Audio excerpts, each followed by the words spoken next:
At first, it was only the size of a small room, but with continued expansion, it has become the palace that lies before you now.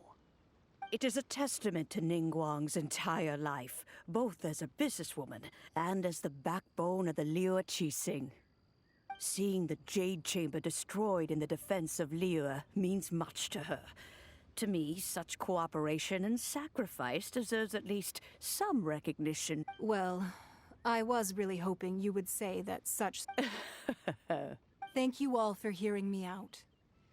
We know very well why the Adepti came here today. Oh?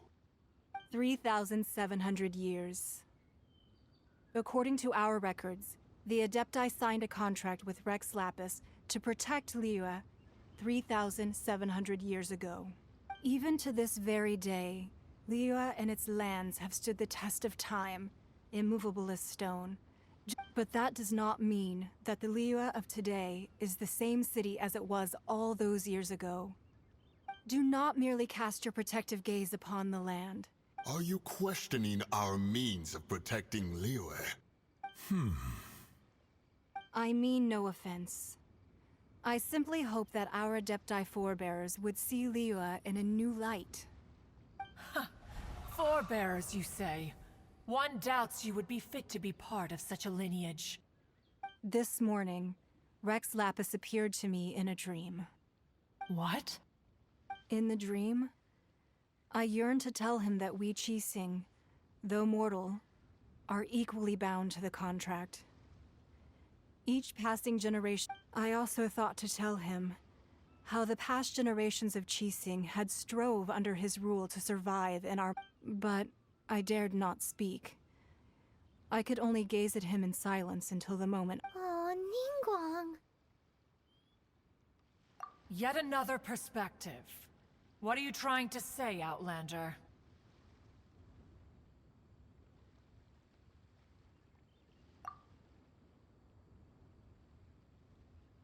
Right. That's something that happened in Mondstadt. It's a story about the Four Winds and the people of the Animal Archon. The Animal Archon sought to quell the strife between the two sides, because he believed that such conflict would only scar the hearts of both, and that nothing good would come of it. Each of the 7 nations has its own scars from the past. Though your point is the very height of simplicity. As Adepti, we've become a laughingstock, to be chastised thus by an outlander who has lent us such succor.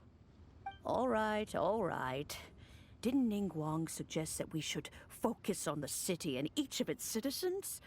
I know I already have, so why not see for yourselves? I apologize for appearing in full armor. I am afraid I cannot show the proper courtesies. And who are you? I am Feng Yan, a sergeant of the Millelith. I have come to extend my thanks. I thought this battle would perhaps be my last. But thanks to the aid of the Adepti, although I am a mere mortal soldier, I promise to hold the line and... Huh? Why does everyone look so down? Didn't we just beat that big monster? Weren't you frightened, dear? I wasn't afraid. All the strong Millelith guards were there, and those powerful heroes with their visions were there. When danger is near, thanks for protecting Liyue Harbor. Please, come visit us for the next lantern rite. Unfortunately, we wouldn't be able to participate. Huh? Because we are Adepti. Oh, okay. Aww. You see, this is what Liyue, the country of contracts, is great. Although their blood, the time of contract.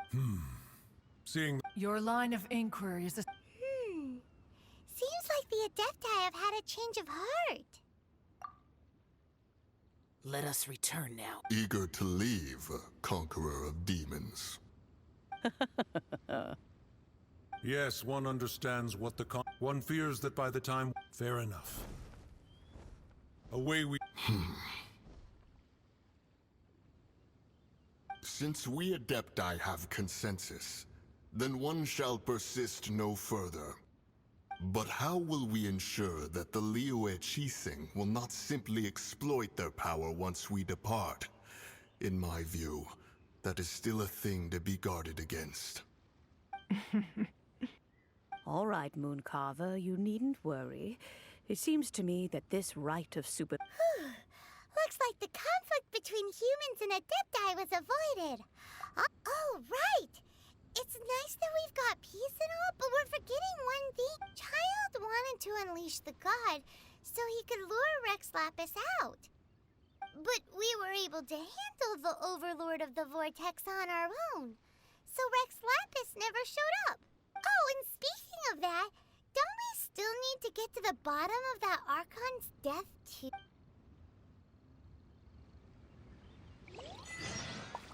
Hyman doesn't get it. But isn't the strongest lead we have the Adepti-less rite of parting that we're organizing? No idea where Zhongli's gone. Let's ask for him at Wangshen Funeral Parlor.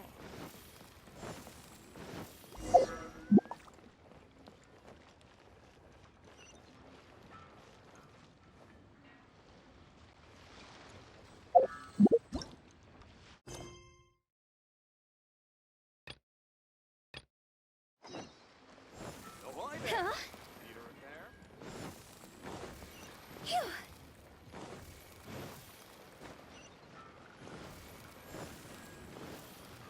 Huh? Phew. Hup. Long sword in hand.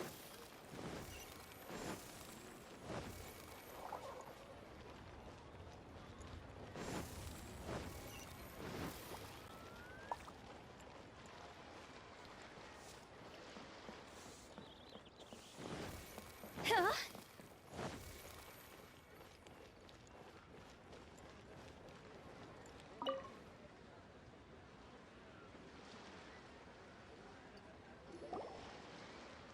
Is there anything I can do for you two?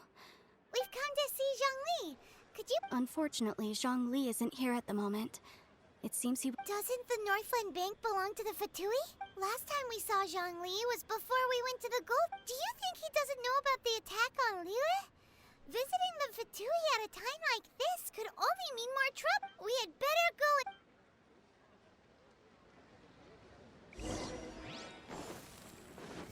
Phew.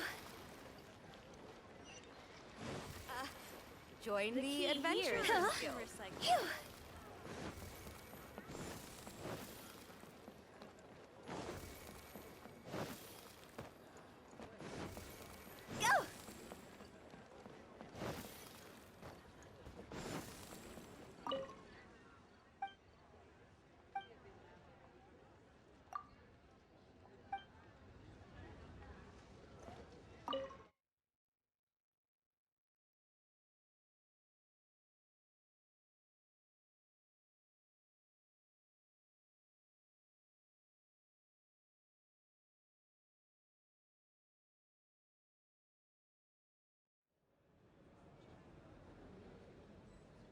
You call this cooperation between Harbingers? Cooperation involves communication, you know. Don't take it to heart, child. Besides, aren't you happy that you got to skip the formalities and bring chaos to the land? I'm sure you must have enjoyed that. Oh, it seems that some of your friends have arrived. Hey, it's Zhongli and Child. And... you! It's you two. I believe we've met once before. In the city of Bards, was it? I'm glad you still remember my name. Ah, right. I imagine that it must have been rather hard to forget watching helplessly as something precious was snatched. No, don't let her get to you!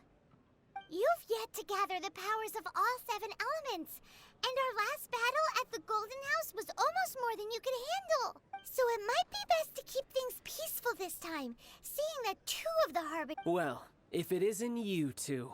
This is our first time seeing each other since Liyue was nearly wiped off the map. Paimon knew that we should never have trusted a Fatui Harbinger. Oh, now don't say that. Sure, I may have misled you, but I never had anything against you. Besides, I thought we were getting along quite well. Nothing personal. We just have different views, that's all. Of course, you may very well hold this against me, but that's up to you. The real deceivers here are Senora and Zhongli. Curse them for leading me on. So actually, I think... Stop wasting time, child. There'll be plenty of time to chat once I'm through here. You remember the agreement, Morax. Now, if you would be so... What in the world are you talking about? The contract is fulfilled. That which thou seeketh is now bestowed unto thee. For my promise is solid as stone.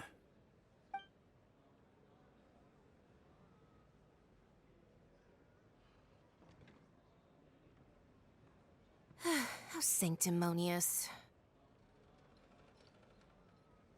What? So you're the Lord of Chio? No, wait. That's an exciting twist and all, but why give the Gnosis to the Fatui? I do not give it for free. I give it as agreed upon in the contract. For it... Yeah, you don't think you went a little bit too far with that? Gathering all the forces that had been bubbling behind the scenes, and then stirring them together in a pot that was bound to boil over. That's what he wanted to see, am I right? Wait, what? Perhaps it's best that I explain. As you know, I've dwelt upon this world for more than 6,000 years. I witnessed the founding of Liyue, together with the Adepti 3,700 years ago. Even boulders that can withstand whirlpools will erode with the passing of time.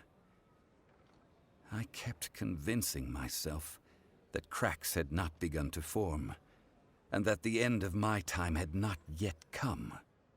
Until one drizzly day, as I was strolling along the harbor, I heard a merchant tell one of his workers, "You've finished your duties. Go ahead and call it a day." I stood motionless among the crowds, asking myself, Oh, Zhongli. but as I began to consider relinquishing my divine role, was Liyue the city so I feigned my own death, and gathered the cast of Child, the Adepti, and the Liyue Qixing to play their roles together on the... Indeed I was. The Gnosis, which I had kept for so many years, suddenly seemed to have lost its meaning. That's right. Which is why I continued to safeguard the Gnosis until now. So you mean that if the chaos ever reached the point of no return, you would simply appear and use your divine powers to bring Liyue back under control? Of course, and it would have been all too easy for him too. Just as a child quickly matures after losing their parents, so has Liyue matured when faced with the death of its deity. I was pleasantly surprised with the finale of the show that you all put on. Why, you even deserved an encore. The Adepti deserve the greatest applause, considering their years of seclusion. They hardly recognized the city, yet faced with such a crisis, they exerted the greatest amount of restraint. Not only did they manage to cooperate with the Qixing, but in the end, they even tried to understand the heart of the people. And hats off to the emissary dispatched by the Cryo-Archon to fulfill our contract, Senora. She managed to keep everything she knew in strict confidence, far from the eavesdropping ears of her colleague Child, just as I had requested. All the while, I carried on as Zhongli, and fulfilled the traditions of... These things were all a part of my script. The only unforeseen plot twist was the conduct of the Liyue Qixing. I had expected them to do no more than the Adepti, to come to the defense of Liyue. They seized the opportunity to supplant Liyue's divine... Huh? On the contrary, I think it is excellent. I had always feared that it was too soon for them to...